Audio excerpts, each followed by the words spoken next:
ومهما من الأشعار صغنا ومهما وفينا بالمشاعر حقهم واجب علينا مهما تكلمنا وقلنا ومهما من الأشعار صغنا ومهما وفينا بالمشاعر حقهم واجب علينا. أمك أمك أمك ثم لأبوك عطفك مالك غير أهلك عطهم كل حبك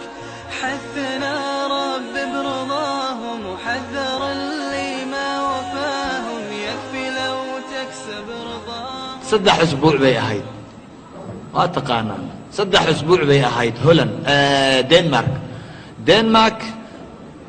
hooyo miskiin ah ayaa gabadheedii isqabteen oo hooyadii hadda aan ka soo sheekaynaynay way isqabteen mar allaaliyo markay isyara qabteen hooyada xaq waxay u leedahay gabadheed inay canaanato soo maaha gabadhii dharbaaxa iyo qab intay tiri hooyadii hoo bariiska waa indhaha ugu shubtay maasaa ka kacday hooyadii way garan weyday waxaa dhacay dhinacii kale qabatay haddana hoo bariiska baba hooyadii cirkaha u kacdeedii waa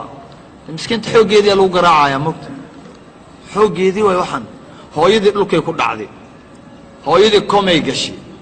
haddaanay wax kale ugu sii darin markiiba ambulance baa la keenay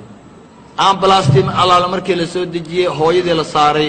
wallaahi ambulance dhawaaqeeda waa la sii maqlayay isbitaalkii lama geynin gabadhii yaa gabadhii kaalay arag balaayo aan la aqoonin baa u timid halkaa qoorta intay ku dhufatay ayaa dabaqay saarneed muraayadii ka soo tuurtay ambulance way si dhawaaqaysaa gabadhii dhulkay ku dhacday laf walba oo ay lahayd way jabtay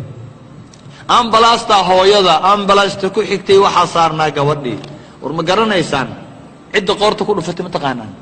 anigu waa aqaana idinku ma taqaanaan dhalinyaro ma garanaysaan ازاي سيدنا u garanaynin سيدنا u aqoonin garan meeshaan gabar baa dhageysta gabar baa hooyadeed dishay